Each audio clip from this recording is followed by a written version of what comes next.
Well, we're talking about Putin. Last Thursday, at the plenary session of the Valdai Discussion Club in St. Petersburg, Putin gave what I think is the most important speech he's ever given. I've listened to so many of them. I've watched so many of his press conferences with hundreds of foreign journalists. The speech that he gave at the Munich Security Conference in 2007 made him America's public enemy number one. What he did on Thursday, Lori, I watched it live. I had somebody translating for me. I then watched it again with subtitles, and I copied and saved his entire speech written. And as I've looked at that, what I came away with was this, and I'd like your opinion on it.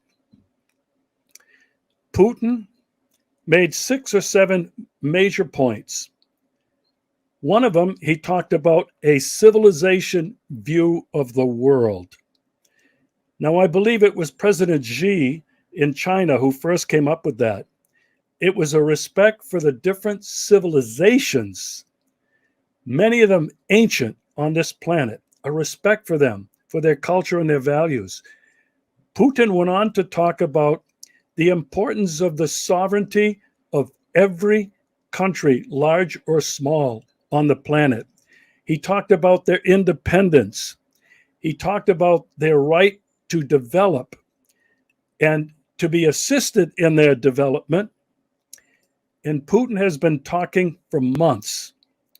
Actually, it's more than months, it's over a year, about the new emerging multipolar world. Putin has said the American unipolar world and America as a hegemon is over. Putin has emphasized that the history, the culture, the language, and the religions of every country on the world must be preserved and respected. Lori, I did not at first take this as a direct affront to the United States. What I thought it was a direct affront to Klaus Schwab and the World Economic Forum, whose goal and pursuit is one world government, one world religion if they're going to allow it. And he says that you all will have nothing, but you will be happy and you will eat crickets or bugs. Lori, that was my take on Putin's speech. And for that reason, I think it was the most important speech that anyone has articulated, certainly in the last decade and maybe longer. Well, I'm a big fan of Putin's writing, and his speeches are always brilliant. And every time he gives a major speech, I always say, that's the best speech he's ever given. And then the next speech is the best speech he's ever given. I thought his speech and his plenary session at Valdai last year was brilliant. I didn't think that could be topped. And then he did top it this year. And yes, it was in his own eloquent way, showing that they have, a growing coalition of nations. More than half the world is now in the opposite camp of the United States and NATO. And he kind of drew that line in the sand, did he not? Without being belligerent, without being provocative. That's what I like about Putin. He's still kind of leaving the door open for talks. And many people say they wonder why he would even bother to talk to us at this point. I mean, how do you talk to crazy? How do you negotiate with crazy? And he said that in one of his recent speeches about Joe Biden. He was like, how do you talk to this guy? He's clearly not in his right mind. This isn't someone that we can negotiate with. And yet he still has not slammed the door on negotiations. So I thought that was significant. And something else that really jumped out at me about his address at the Valdai Forum was I heard, and I don't know if you heard it this way, but in the past, he's always been careful not to praise the old Soviet Union at all. And he critiques it a lot. But at Valdai this time, he came closer to that than I've ever heard him say, that there were many good things about the Soviet Union. Wasn't saying that we should bring it back, but he was saying that we should not be ashamed of our history because, ever since Khrushchev made the secret speech in 1956, the Russians and the Soviets were always being shamed, by the West for their, for being communist and for their Soviet history. And yet there is much to be proud of. And certainly in the 30 years since the fall of the Soviet Union, there was always that feeling from the West that they were supposed to be ashamed of it. And I say, hey, you guys beat the Nazis. That's something to be proud of. You went in less than 100 years from a peasant nation to a major industrial world power, a superpower, a nuclear power. All of that happened under the Soviet Union. Why not embrace your history? And it was good to hear Vladimir Putin say that at last. Well, having lived here now for 3.5 years and been coming here since 2016 to find out as much as I could about the truth about Russia, the Soviet Union. I'm living with people, and most of my friends are of the Soviet era. Mm-hmm. They either were in school at that time or adults, and they all look back on that period as a really good time mm-hmm. because everybody was equal. Right. Everybody had a job. Everybody had the right to education all the way through PhD if you had the smarts to do it. That's right. Stalin, who's been excoriated in the West, he's the one that brought agriculture and industry to the Soviet Union, to modern-day Russia. That's a fact. And I have to say this. When I first came here in 2016, it's no understatement. I was blown away. I mean, it's not an overstatement. I was blown away. I went to Moscow, and I thought I would see this dilapidated, dirty place. It is more modern, larger than any place I've been in the United States, including New York City and Los Angeles, California. It is more incredible than Tokyo, and I've been there. It's more incredible than any city in the European Union, across Union, and I've been to most of them. I thought Russia was going to be communist. It's not a communist country. It's a capitalist country with a different kind of capitalism, but all the major brands from across Europe and the United States were all there. All the major automobiles manufacturers from Japan, from Sweden, from Norway, from Czechoslovakia to the United States. There's even Chevrolets over here. I didn't know that. Oh yeah. A lot of the taxis are Chevrolets. Wow. And they're pretty good cars. They're pretty good. They're manufactured here.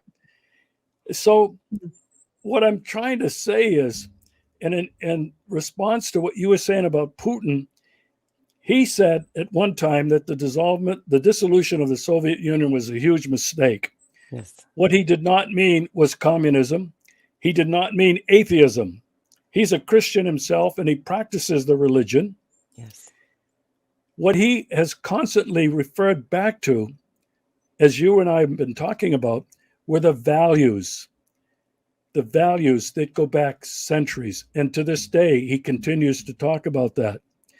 So I think that it's unfortunate where the relations between the United States and Russia are today.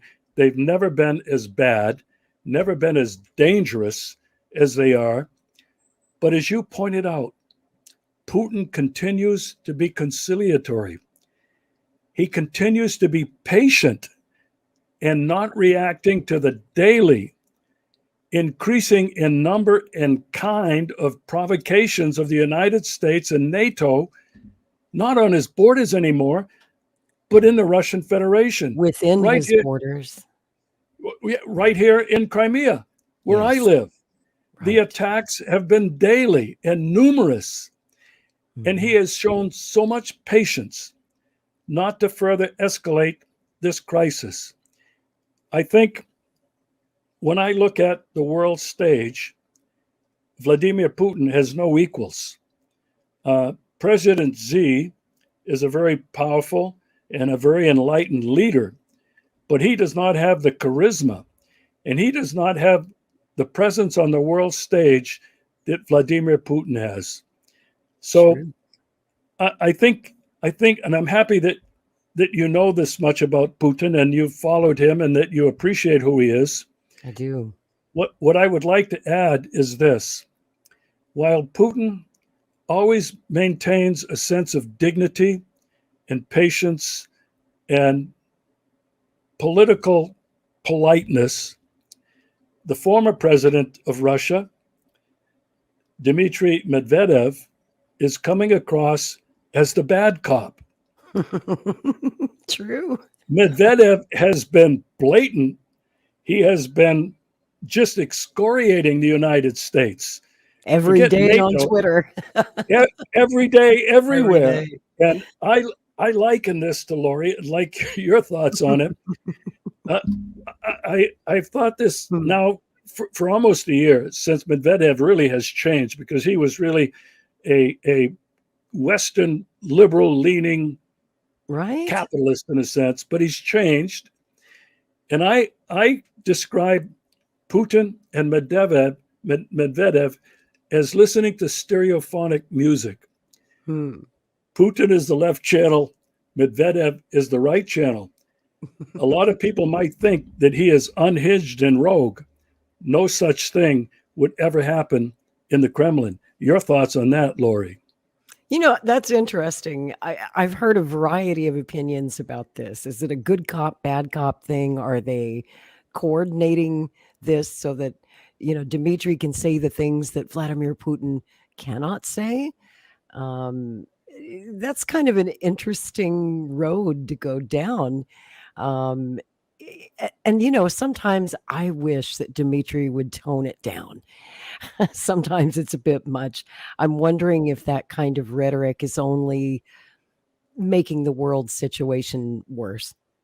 But I remember him when he was pretty mild mannered and, like you said, more like a corporate liberal. So this new Dmitry, I'm not quite sure what to make of him, but I love his tweets.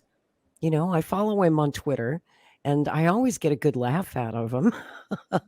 I honestly do. But yeah, there are those moments when I go, I don't know if I would have said that. Dial it back a little, Dmitry. We all have nuclear weapons here. Let's be careful.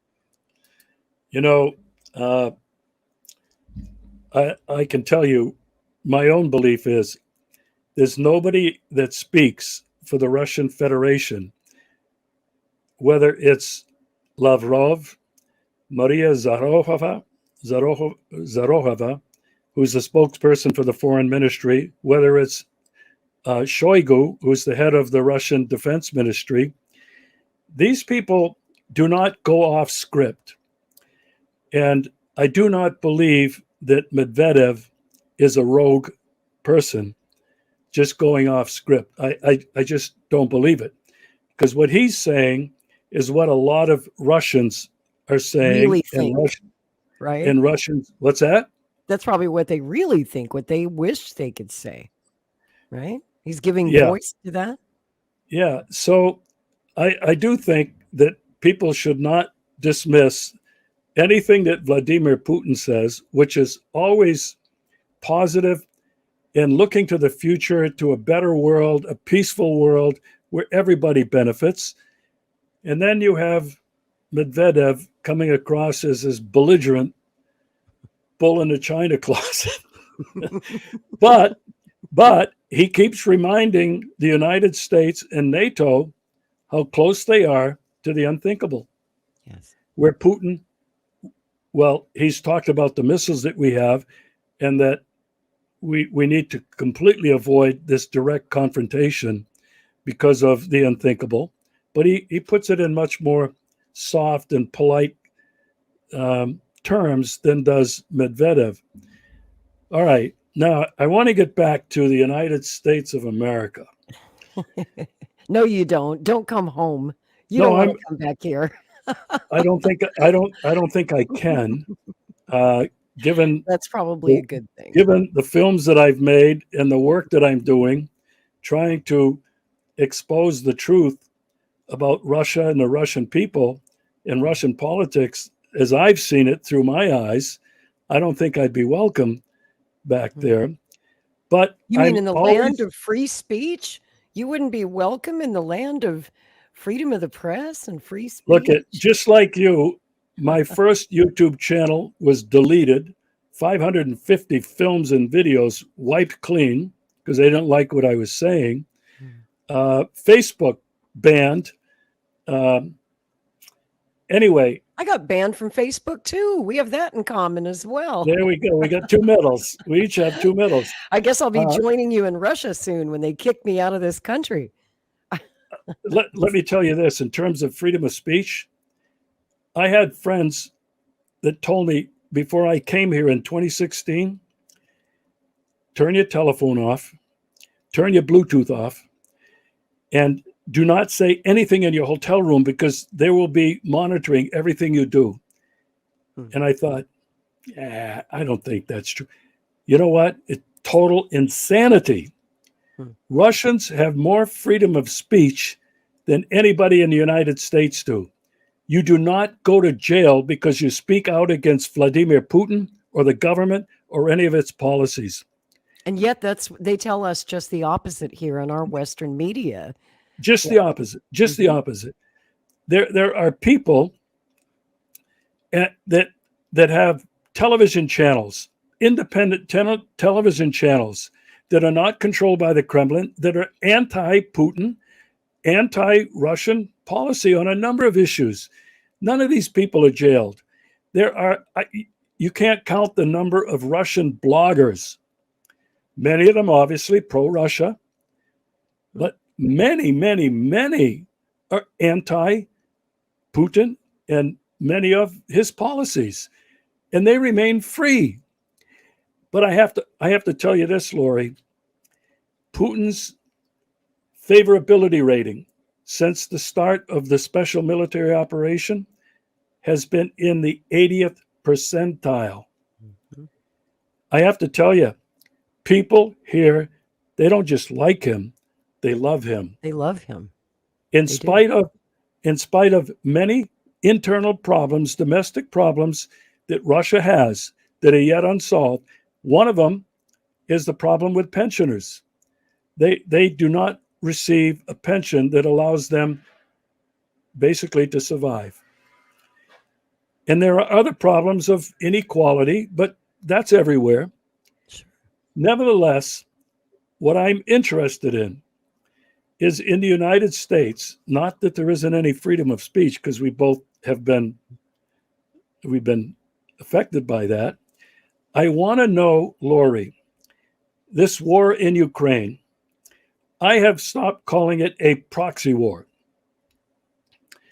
It is a direct war between the United States of America and Russia. The stated goals of the President of the United States, Lloyd Austin, Anthony Blinken, Jake Sullivan, is to take down and destroy Russia and to remove Putin, to balkanize it. The RAND report says exactly the same thing, okay?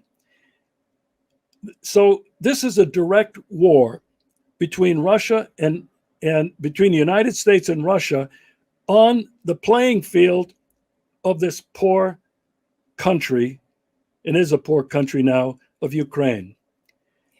I want to know, Lori, is the narrative beginning to change in the United States regarding the war in Ukraine. I'm reading here secondhand reports from the New York Times, Washington Post, Financial Times, Political, and the Guardian that are beginning to show cracks in the United States narrative favoring Ukraine, wanting to continue the war, continue the spending. I'm reading, and I can see here there are cracks in the EU and NATO. Prime ministers and presidents now are speaking out against more aid to Ukraine. Finally. More, oh yeah. From Czechoslovakia to Hungary to Slovakia, Serbia, and they're beginning to be riots in countries and mass demonstrations because the people here are across Europe are suffering so badly from the sanctions that were imposed on Russia that backfired. They're suffering so badly that their unelected representatives in the EU have sacrificed their interest for their own political power and gain, siding with the United States in this war against Russia. Absolutely. Is the narrative beginning to change in the United States? You are a journalist with a 35-year career history. What is your take on the narrative in America, whether it be from the mainstream media or from local media or from just conversations with people that you have in Norman, Oklahoma? Well, I will say, as you pointed out, a lot of the mainstream media outlets are finally a year and a half into this war, only now starting to admit that, yeah, there's a Nazi problem in Ukraine. Yes, there's a corruption problem in Ukraine. You know how they developed amnesia about the corruption problem in Ukraine that they used to write about a lot before the special military operation. Then they forgot all about the Nazi problem and the corruption problem. Now they're starting to talk about that again. Yes, the tide is most definitely turning. We saw that play out in Congress, in the House of Representatives this past week.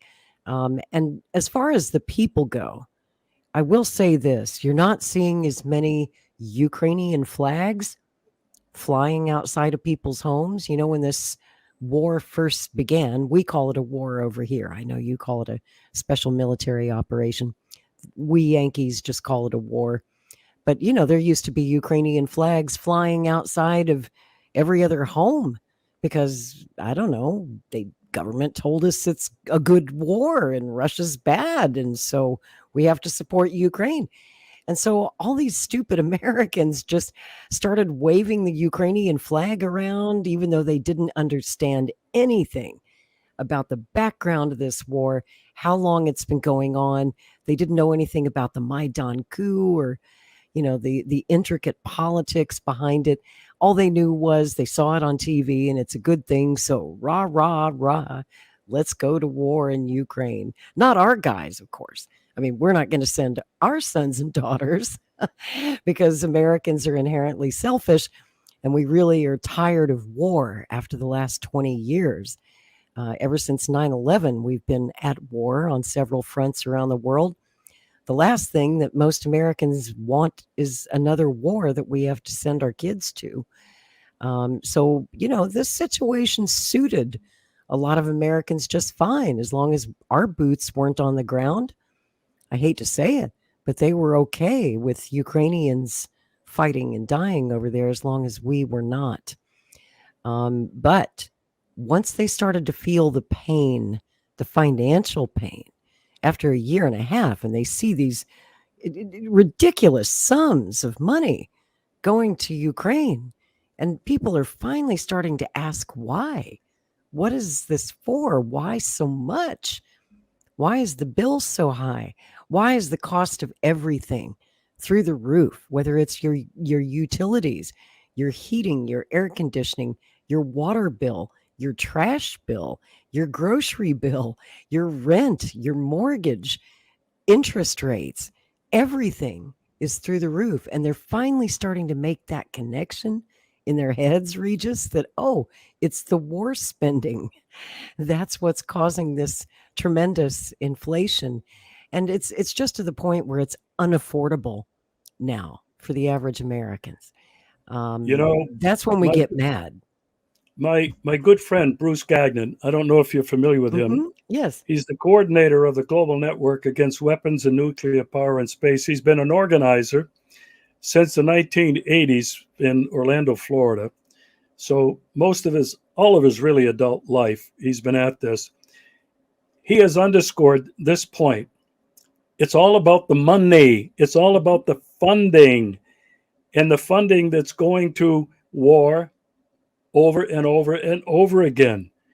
And I think, Lori, this particular point cannot be emphasized enough. My dad always used to say, Americans vote with their pocketbooks. We do. And I think if my dad were alive today, he'd be experiencing exactly what you said. I would be experiencing exactly what you said, not being able to afford anything. Yes. And I hope that the pain that Americans are feeling now and are going to continue to feel will be the thing that maybe opens their eyes as to where and what the problem is. All of this war spending, over $1 trillion a year on war. And when they just say, oh no, the military budget is just, 800 billion or something, baloney. NASA is a dual purpose entity, Right. civilian and military. All of the 21 or so intelligence agencies are all funded. It's a war funding. The NSA. So when you put it all together, it's over $1 trillion. And I just read today that the United States has spent over $2 billion on Ukraine since before the coup in Kiev, Maidan, in 2014. Sounds And about right. Biden, it was pretty damn close, I'll tell you that. I've heard 187 billion, but now Biden wants to give him another 100 billion in some kind of secret backdoor deal. If Americans could only understand what the financial, economic impact is to them and their families and their generations to come, I have always hoped that they would rise up and throw them out. Me Okay. too.